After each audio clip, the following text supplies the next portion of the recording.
After 7 years Jaishankar जी एक statement देते हैं, Differences must not become disputes, nor competition conflict. We must be guided by the three mutuals: mutual respect, mutual sensitivity, and mutual interest. कुछ सालों पहले जहाँ तक India और चाइना के सोल्जर एक दूसरे पर अटैक कर रहे थे, एप्स बैन हो रही थी और टैरिफ लग रहे थे, वहीं आज इंडिया और चाइना की कोल्ड वॉर एक नई दोस्ती में बदलते दिख रही है। ये सब हुआ जब ट्रंप ने इंडिया पर 50% टैरिफ लगाया और मोदी जी ने साफ साफ कहा कि कोई कॉम्प्रोमाइज़ नहीं होगा। लेकिन ट्रंप के टैरिफ के बाद इंडिया और चाइना में जियोपॉलिटिकल रिलेशन बनने लगे कि चाइना ने फर्टिलाइजर्स, रेयर अर्थ मिनरल्स और टनल बोरिंग मशीन की सप्लाई रिज्यूम करने का वादा किया। और सबसे बड़ी बात, मोदी जी पूरे 7 साल बाद चाइना विजिट करने गए शी जिनपिंग से मिलने के लिए। सवाल ये है कि अगर इंडिया और चाइना साथ आते हैं तो हमारे इंडियन मिडिल क्लास को क्या फ़ायदा होगा? क्या ये अनइमेजिनेबल शिफ्ट हो पाएगा? और अगर इंडिया और चाइना साथ आए तो क्या 21वीं सेंचुरी की सबसे पावरफुल अलायंसेस बन पाएंगी?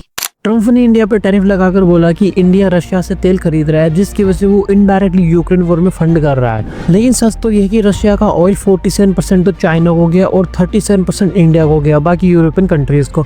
तो अकेला इंडिया ही पनिश क्यों किया गया?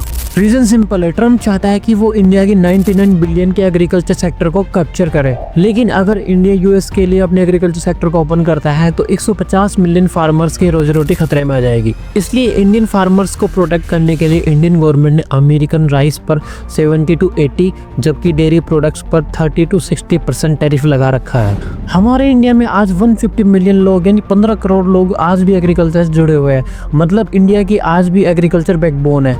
लेकिन अगर क्या हो इंडिया यूएस के लिए अपना एग्रीकल्चर मार्केट ओपन कर दे, अमेरिका के पास हाई टेक मशीनरी है जिसकी वजह से हमारे इंडियन फार्मर्स की तुलना में अमेरिकन फार्मर्स की प्रोडक्शन कैपेसिटी ज़्यादा है। इसको एक एसबीआई की रिपोर्ट से समझते हैं, अगर यूएस डेयरी से मिल्क लाया जाए तो कंप्लीट कॉस्ट लगाकर भी अमेरिकन डेयरी हमारे इंडिया में 32 रुपये पर लीटर के हिसाब से मिल्क सेल कर सकते हैं, जबकि अभी के टाइम में हमारे इंडिया में मिल्क का प्राइस 50 रुपीज़ या उससे भी कहीं ज़्यादा है। सो अगर ट्रेड ओपन होती है तो सबसे ज़्यादा नुकसान हमारे फार्मर्स को उठाना पड़ेगा, स्मॉल प्रोड्यूसर्स तो कोलैप्स कर जाएंगे। और एक पल के लिए ये मान भी ले कि हमारा इंडिया फूड सप्लाई के लिए यूएस पे डिपेंड हो गया तो यूएस का क्या भरोसा वो कब अपनी फूड सप्लाई बंद कर दे और फिर से 1943 बंगाल के अकाल की जैसी कंडीशन फेस करनी पड़ जाए जिसमें 30 लाख लोग मारे गए थे। इसलिए इंडिया के पास सिर्फ 2 ही ऑप्शन है, या तो वो अमेरिका का टैरिफ झेले या फिर ये चाइना के साथ मिलकर कोई अच्छी डील करे। चाइना ने लो कॉस्ट टॉयज और लो कॉस्ट टी शर्ट बनाकर दुनिया बदली, लेकिन तब वेजेस बहुत कम थे। लेकिन आज वेजेस काफ़ी ज़्यादा है चाइना में, इसलिए चाइना हाई मार्जिन प्रोडक्ट पर काम करने लग गया। जैसे कि BYD जो पहले बैटरी बनाती थी लेकिन आज कारें बना रही है जो टेस्ला को टक्कर दे रही है। तो जो लो वैल्यू मैन्युफैक्चरिंग चाइना छोड़ रहा है वो इंडिया के लिए गोल्ड अपॉर्चुनिटी हो सकती है। एग्जाम्पल के लिए आप Xiaomi के फ़ोन्स को देख सकते हो, जो डिज़ाइन तो बीजिंग में होते हैं लेकिन असेंबल हमारे इंडिया में होता है। इससे हो क्या रहा है कि हमारे इंडिया में भी जॉब क्रिएशन हो रहा है, इससे दोनों ही देशों को प्रॉफिट हो रहा है। तो क्या इंडिया को अमेरिका से पूरी तरह रिश्ते तोड़ देना चाहिए? जवाब है नहीं। इंडिया अमेरिका के बिना सर्वाइव भी नहीं कर सकता है। 2024 में इंडिया यूएस के बीच ट्रेड होता है 118 बिलियन का, जिसमें से हमारा Indian IT sector 50%, pharma 40% export करते हैं यूएस को। इसके अलावा अमेरिका 3rd लार्जेस्ट सप्लायर है हमारे इंडिया के डिफेंस सिस्टम्स के लिए। इसके अलावा हमारे digital economy, Gmail, WhatsApp, Facebook, YouTube जिस पर आप ये वीडियो देख रहे हैं, ये सभी अमेरिकन प्लेटफॉर्म्स हैं।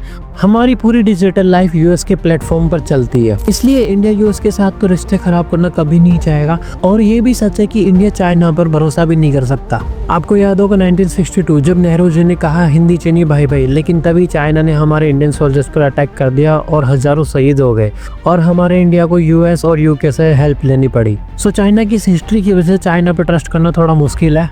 लेकिन आज 2025 में अमेरिका एक डेविल बना हुआ है इंडिया के लिए और चाइना एक अननोन एंजल है। तो इंडिया को क्या करना चाहिए? इस सवाल का जवाब हर इंडिविजुअल का अलग अलग होगा। अगर मैं मेरी बात करूं तो हमारे इंडिया को किसी एक पर डिपेंड नहीं रहना चाहिए। दोनों ही देशों के साथ बिजनेस करें और दोनों के साथ प्रॉफिट करें, लेकिन जब जरूरत हो तो उनके सामने झुके नहीं, उसका कोई अल्टरनेटिव उसके पास ज़रूर हो। बाकी आपका क्या सोचना है इंडिया और चाइना के रिलेशंस को लेकर के कमेंट में ज़रूर बताइएगा। ये है गोलवर्सिटी। मिलते हैं ऐसे किसी नेक्स्ट वीडियो में, तब तक के लिए सब्सक्राइब कीजिए गोलवर्सिटी को।